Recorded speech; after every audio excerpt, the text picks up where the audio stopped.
I'd been looking forward to this trip for months. We planned it carefully, me, Josh, Eric, and Dave. The idea was a full 6-day backpacking loop in the Sierra Nevada mountains. We picked a remote section that wasn't overly trafficked, not far from Sequoia National Park, but far enough off the beaten path to feel wild. It was early September, which meant clear skies, crisp nights, and fewer mosquitoes. Perfect weather for hiking. We all had some experience in the backcountry, but this trip was a step up. More mileage, more elevation, more solitude. Felt like the real thing. We set out from the trailhead mid-morning, all of us wearing overstuffed packs that felt a little too heavy for comfort. First days always sucked like that. Your body still adjusting, your shoulders protesting, your legs feeling the strain. But the scenery made up for it. Thick forests of pine and fir opened up into meadows dotted with late summer wildflowers. The air was clean in a way you forget exists until you're out of the city. At higher elevations, we started getting long views of ridgelines that stretched out like waves. The mountains always reminded me how small I was, but in a good way. The first 2 days were smooth. We made decent time, set up camp by late afternoon, filtered water, cooked on our little stoves, and spent evenings watching the last of the sunlight paint the granite peaks pink. The nights were cold, down to the low 40s, but our bags were warm enough. The bears were always in the back of my mind, though. You can't be in that kind of country without thinking about them. We followed standard procedure. Used a bear bag to hang all the food and anything with a scent. Toothpaste, deodorant, snacks, even our trash. We strung the bag from a high tree branch, well away from camp, the rope run over a limb and tied off to a nearby trunk. We took turns hanging it each night. Josh was the most casual about all of it. Not careless exactly, but just less intense. He'd grown up camping with his family in state parks, and I think it gave him a slightly different attitude. More relaxed. I noticed the first time we hung the bear bag, he tossed it up quick and left it a little too low. I redid it that night, showing him how to get it high and centered away from the trunk. He laughed, told me I was paranoid, but he didn't argue. We were 4 days into the trip when things went sideways. We'd hiked a hard stretch that day, about 10 miles with a long climb at the end that really beat us up. We camped near a lake just above 9,000 feet. It was beautiful, silent, and colder than any of the nights before. We set up our tents in a half circle near the treeline, maybe 20 yards back from the lake. The stars were incredible that night, more than I'd seen in years. Felt good to be there. That evening, after dinner, we all went through the usual routine. Washed out our bowls, packed up the trash, and got the bear bag ready. Eric double-checked that everyone had turned in anything with a scent, and we tied the bag high in a big pine near the edge of camp. I remember crawling into my tent, sliding into my bag, and feeling that deep, full-body ache you get after a long day of physical work. My muscles throbbed, but it was a good kind of pain. I drifted off fast. Then sometime deep into the night, I woke up to noise. Not the kind of small sounds you hear in the woods. Wind through the trees, rustling from animals in the underbrush, but something loud and chaotic. At first it was muffled.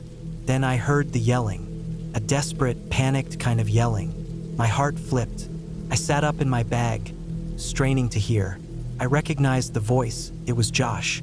I unzipped my tent fast and stuck my head out into the cold. The moon was bright enough that I could see shapes moving. Shadows. Something was thrashing near Josh's tent. Then I saw it. A huge black shape crouched low, heavy, pushing down the nylon walls of the tent from above. It took me a second to process. It was a bear. It was on top of Josh's tent. I scrambled out barefoot, the cold dirt shocking against my soles. Eric and Dave were already up, stumbling out of their tents with flashlights and yelling. I didn't even think. I just ran toward the pile of our cooking gear. I grabbed a pot and a titanium cup and started banging them together as hard as I could. The metallic clang cut through the night. Eric joined in, grabbing a rock and hurling it toward the bear. The rock hit close enough that the bear lifted its head, turned, and gave this low, guttural huffing sound, somewhere between a growl and a warning. Josh was still under the collapsed tent. I could see his hands pushing at the walls from inside, his legs kicking. He couldn't get out.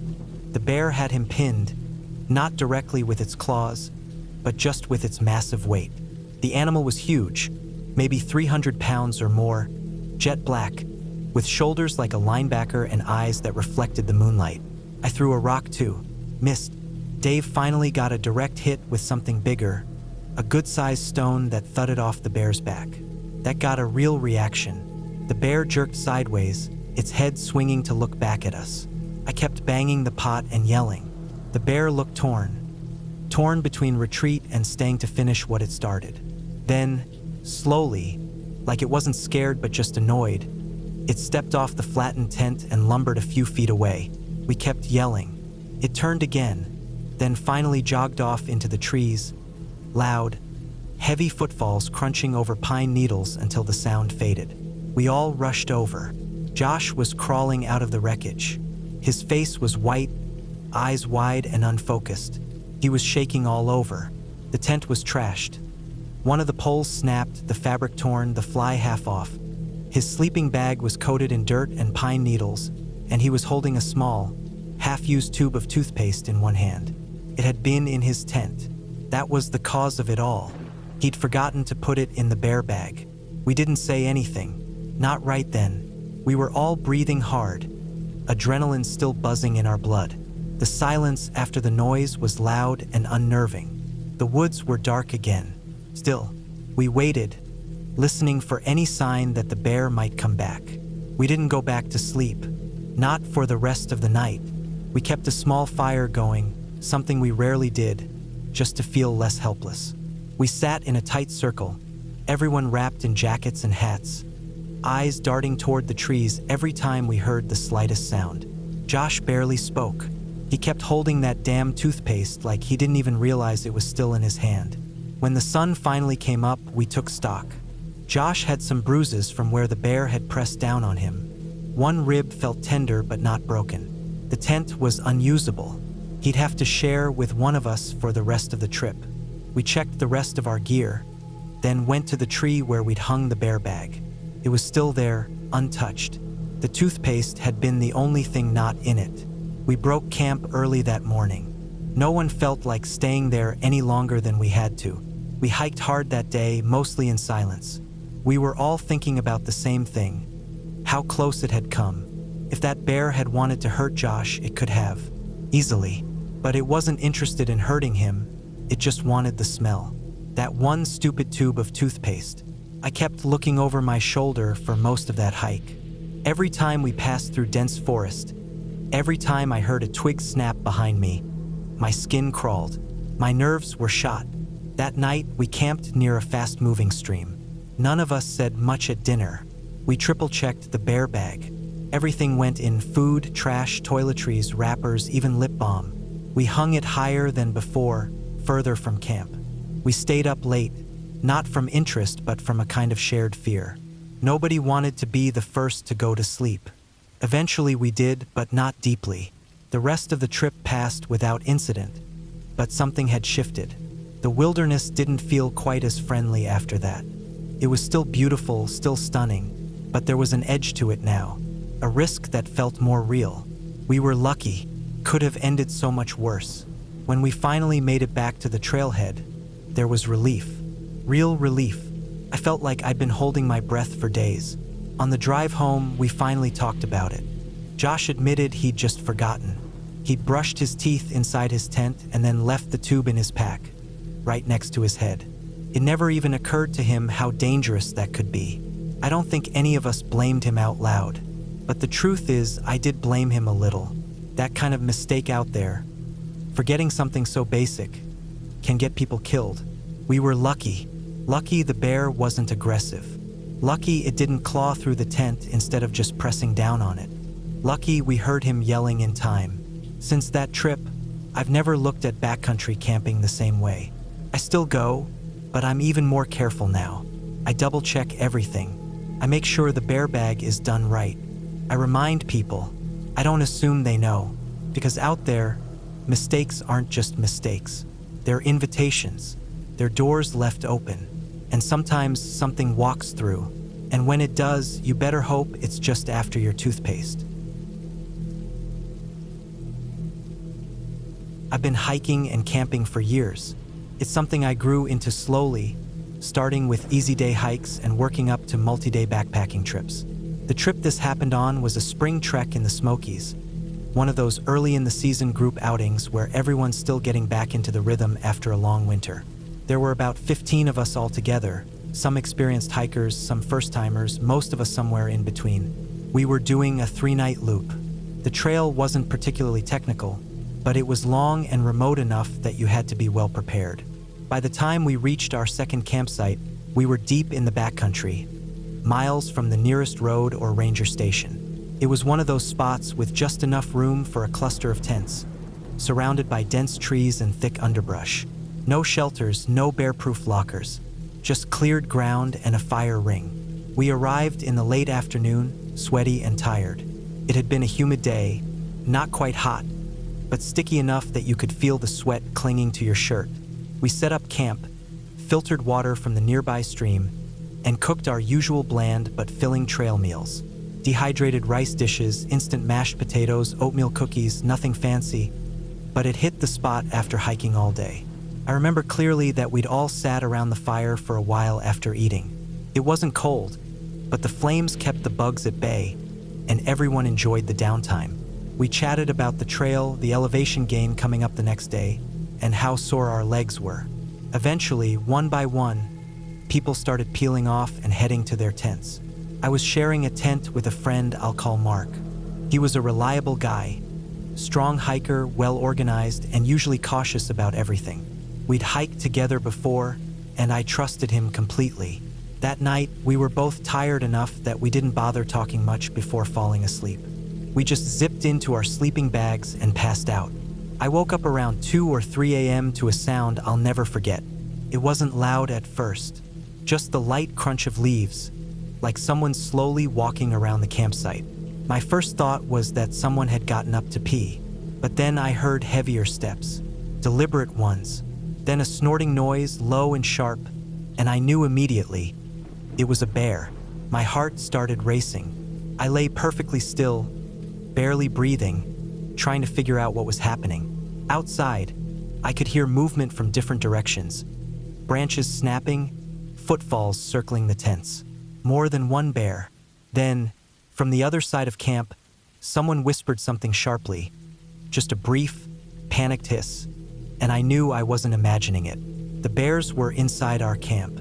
It's one thing to know intellectually that there are bears in the area.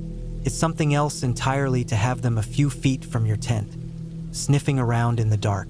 Every sound felt amplified in the stillness of the forest.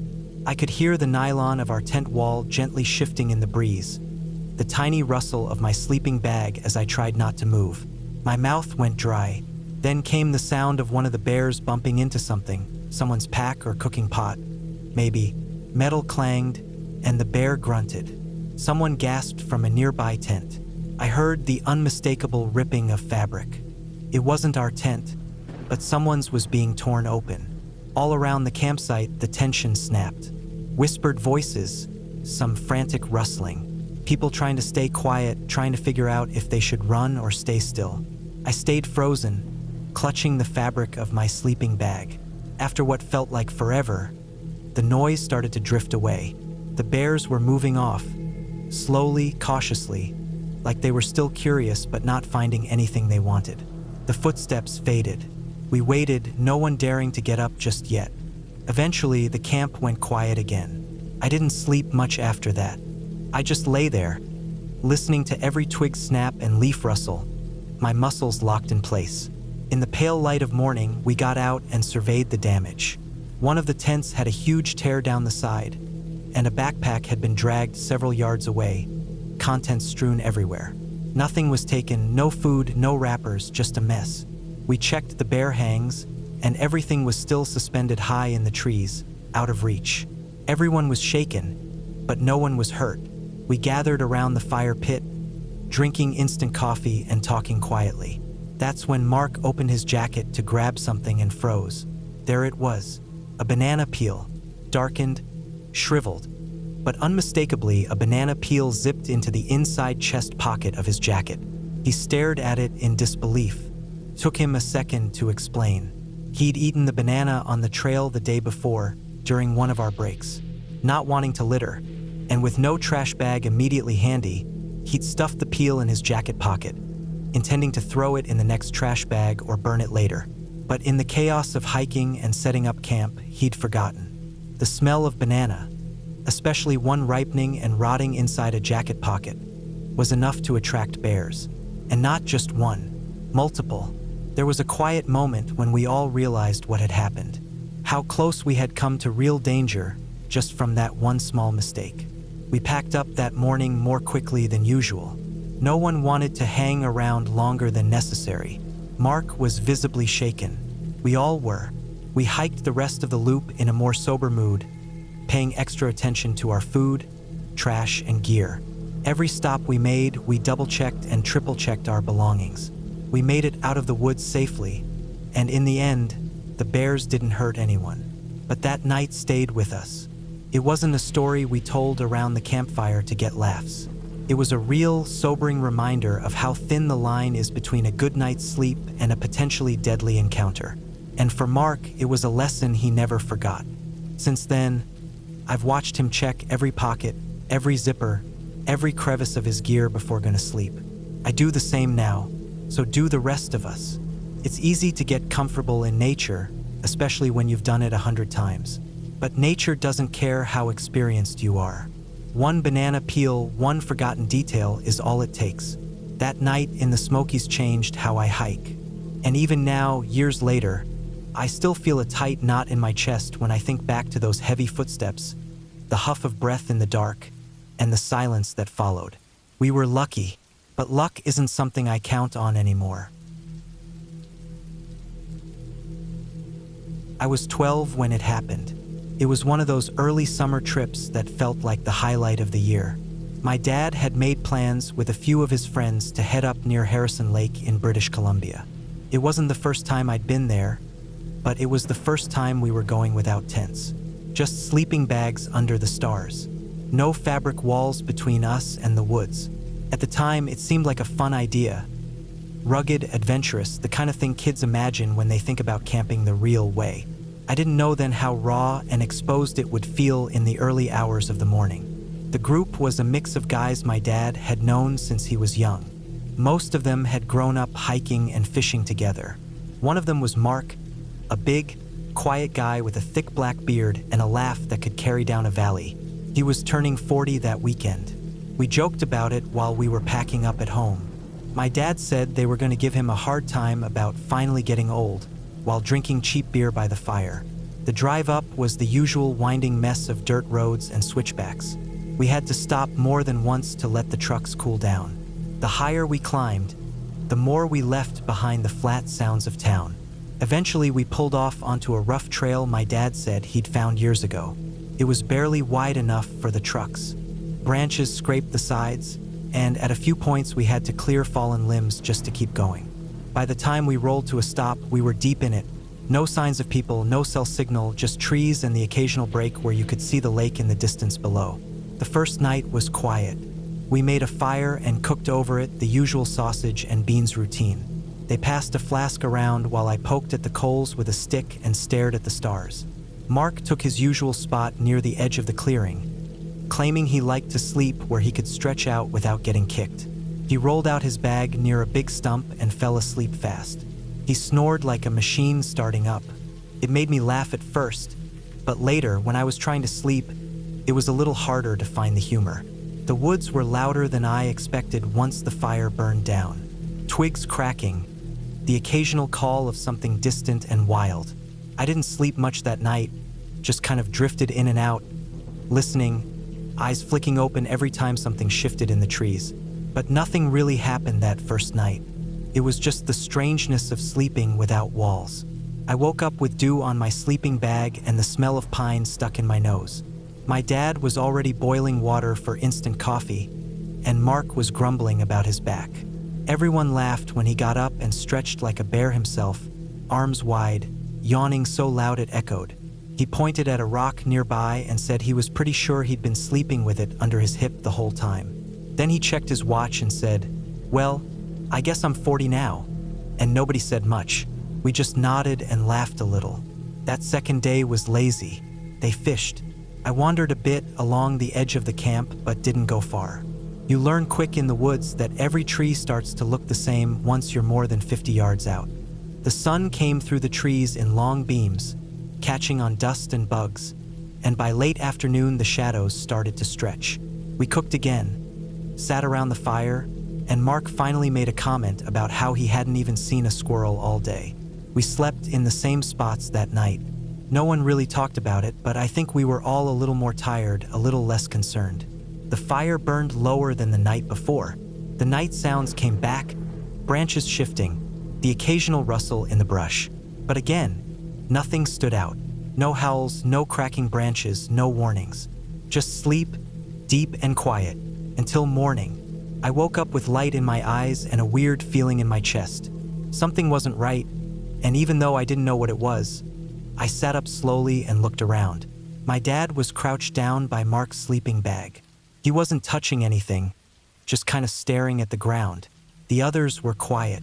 No jokes, no breakfast smells, no sound at all except for the wind brushing through the trees. I stood up and walked over, and that's when I saw it. Right next to Mark's head, no more than 2 feet from where he'd been sleeping, was a massive pile of bear scat, fresh, still steaming slightly in the cool morning air. It was hard to look at anything else. The size of it, the smell, the pure shock of seeing it that close to where someone's head had been resting hours earlier. Mark stood a few feet back, hands on his hips, just staring at it. He didn't say a word. His sleeping bag was still crumpled on the ground, twisted like he'd rolled over in his sleep and never known what had been standing there. We all just kind of stood there, processing. Nobody was laughing. Nobody was smiling. It wasn't funny anymore, not really. Not when you imagined what could have happened. Not when you realized how silent the thing had been, how close it had gotten without waking anyone. Later, someone half-joked that the bear just wanted to wish Mark a happy birthday. But even that didn't land the way jokes usually do. We all knew it wasn't there to play games. It had wandered into our clearing in the dead of night, sniffed around, maybe even stood over us as we slept. We packed up not long after. There was no group decision, no discussion about whether to stay another night. We just all started folding sleeping bags, checking for anything we might have left out that could have drawn it in. No one wanted to admit it, but we were rattled. The drive down felt different than the way up. Quieter, more tense. Everyone was thinking about the same thing. You spend your life knowing there are animals in the woods, but it's different when one comes that close. When it leaves a sign like that just a couple feet from where your head was resting, that's a message. It doesn't have to growl or roar.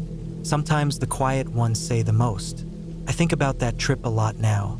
I'm older, closer to the age Mark was then, and I've gone camping again plenty of times, even gone back to Harrison. But I've never slept out under the stars without a tent since then. I know a tent wouldn't stop a bear. I know that, but it gives you something. A thin wall, a flap of fabric, just enough to make you feel like you're not totally exposed. I've never forgotten the look on Mark's face that morning. He didn't say anything, but his eyes told the story. He knew how close it had been. He knew what could have happened, and so did the rest of us. We were lucky, that's all it was. No special reason, no smart decisions. Just luck. The bear didn't feel threatened. Maybe it wasn't hungry. Maybe the wind was blowing the right way. Maybe it had already eaten. Or maybe it just wanted to leave a message. A quiet one. Just close enough to remind us where we were. And what we were. Just visitors. Just meat wrapped in nylon, breathing in our sleep. And that was enough to make us pack up early. That was enough to remind us we weren't in charge out there. The woods don't care about birthdays. They don't care how quiet the night was. They don't care if you're asleep or awake. They just keep moving, wild and quiet, until the moment they decide to step a little closer. And sometimes they do.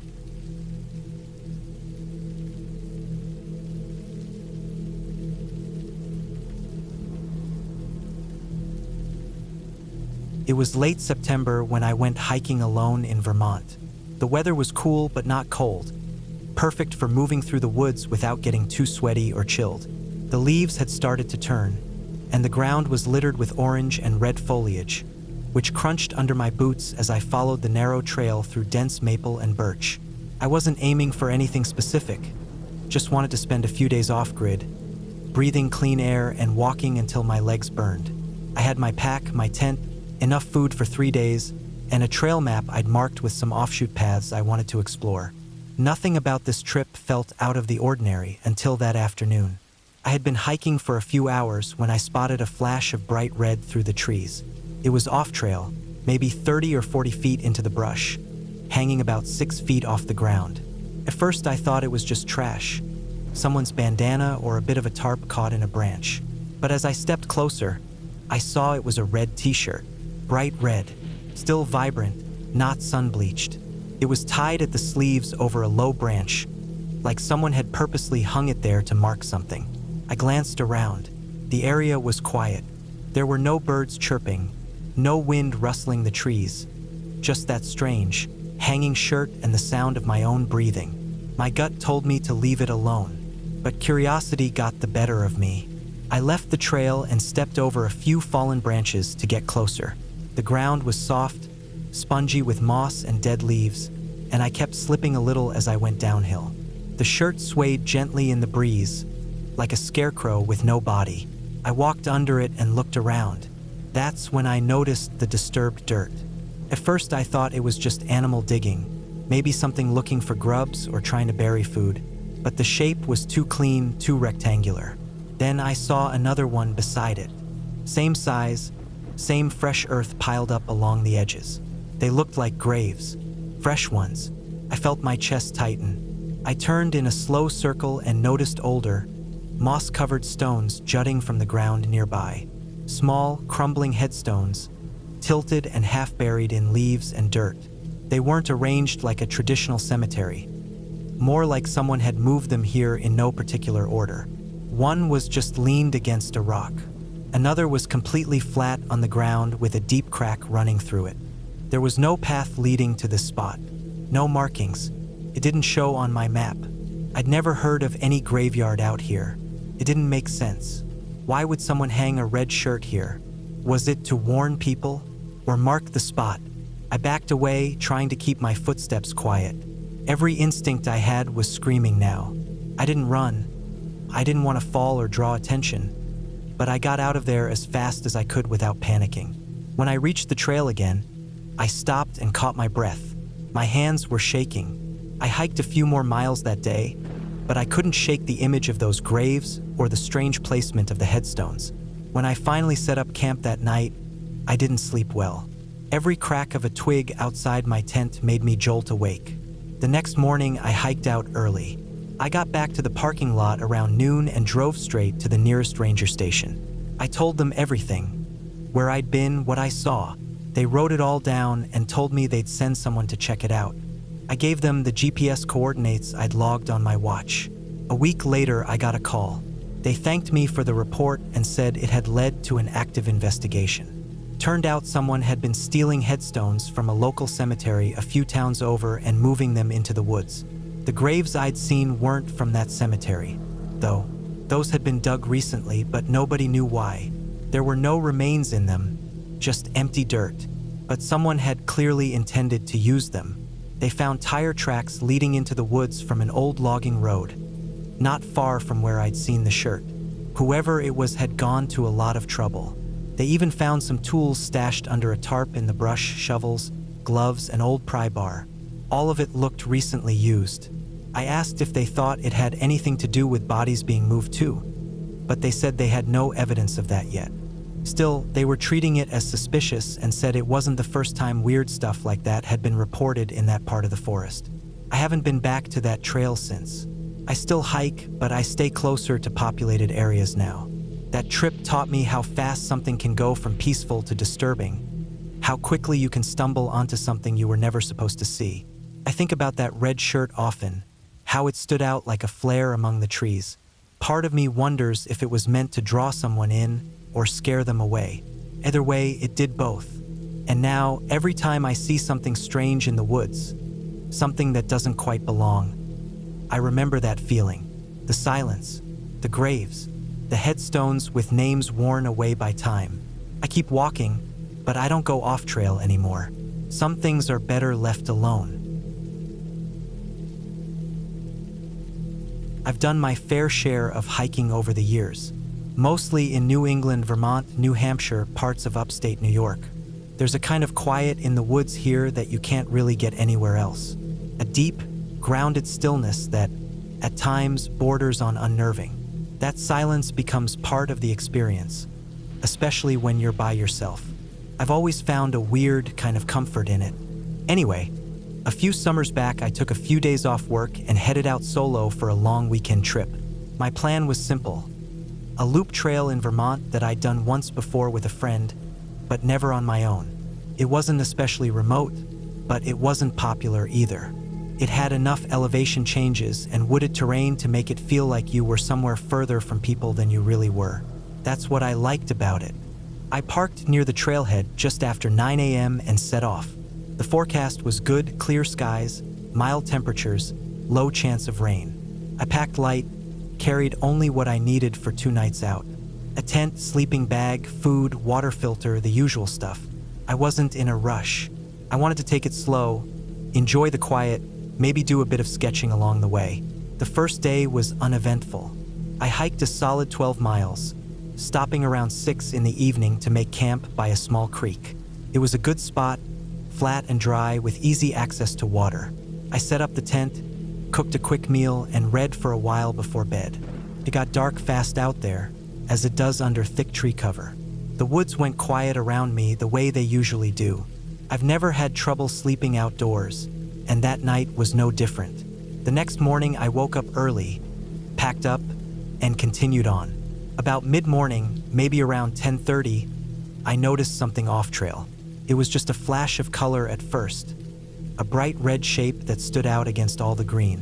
I figured maybe someone had left gear behind, or maybe it was a trail marker I hadn't seen before. Curiosity got the better of me, and I stepped off the path. It was about 50 or 60 feet into the woods, just far enough that you wouldn't really notice it if you weren't looking. When I got closer, I saw that it was a shirt, long-sleeved, bright red, and hung neatly over the branch of a small pine tree. It was faded and weathered, like it had been there for a while. That's when I noticed something else. The ground near the base of the tree looked disturbed. Not dramatically, there weren't piles of fresh dirt or anything, but it didn't look natural either. The leaves and twigs were arranged in a way that suggested someone had been digging there not long ago.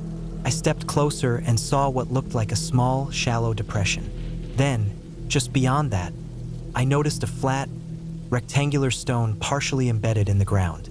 I walked toward it and knelt down. Sure enough, it was a headstone, old by the looks of it. The surface was worn smooth in places, but I could still make out some of the inscription. The name and dates had been carved cleanly, though age had softened the edges. The birth date was in the early 1800s. I remember feeling a little chill even though the air was warm. Something about it just didn't make sense. I looked around more carefully and found 2 more headstones, maybe 10 or 15 feet apart, both propped against tree trunks like someone had leaned them there temporarily. Near those were more patches of disturbed soil, some of them fresh, others older. It looked like someone had been digging, reburying, and moving things around out here for some time. It was unsettling, to say the least. I stood there for a while, trying to make sense of it. I don't think it really registered right away how strange it all was. My first thought wasn't even horror, it was confusion. Why would someone move headstones? That's not something you just stumble into or do casually. Those stones are heavy, and it takes serious effort to relocate even one of them. After a few minutes, I took out my phone and snapped a couple of photos, then marked the coordinates with my GPS. I didn't have any cell reception out there, but I figured I'd call it in once I got back to the car. The whole thing left me feeling off-kilter, and I didn't like the idea of sticking around any longer than I had to. The rest of that day passed quietly. I got back on the trail and hiked maybe another 8 miles before stopping again for the night. My mind kept drifting back to the red shirt, the graves, the headstones. I kept trying to rationalize it. Maybe it was a memorial site or some kind of twisted art project. Maybe someone had gotten permission somehow, but none of it made sense. I didn't sleep as well that night. Every sound outside the tent made me alert. Twigs snapping, branches shifting in the wind, the occasional hoot of an owl. I knew it was probably just the usual noises, but I couldn't shake the sense that someone had been out there doing something they weren't supposed to. The idea of someone digging up graves in the middle of the woods just stuck with me. I left early the next morning and hiked the rest of the way out. When I got back to my car, I finally had signal. I called the local sheriff's department and told them what I'd found. They took it seriously, asked for the coordinates, and said they'd send someone out to check. I sent the photos and gave them my contact information. A few days later, I got a call back. They confirmed that what I'd found were actual headstones, and that they matched some that had been reported missing from a small local cemetery a few miles away. What they didn't confirm was whether any remains had been moved with them. They said the area was being investigated and left it at that. I kept checking the news afterward, but didn't see much more about it. No arrests, no names, no follow-up stories. Just a brief mention in a local paper about vandalism and grave desecration being under investigation. I never found out if they figured out who was responsible. The whole experience stuck with me in a weird way. It wasn't dramatic or life-threatening, but it was deeply unsettling. I've done a lot of solo hiking since then, but I haven't gone back to that particular trail. Sometimes I wonder why someone would go through the trouble of moving a headstone. I mean, they're heavy, awkward, and it's not like you can do much with one. It's not like stealing jewelry or cash. And to haul it deep into the woods, dig holes, place them in some eerie, half-finished pattern. It's not just work, it's purposeful work. Someone had a reason. That's what gets me. And the red shirt just hanging there like a signal or a marker.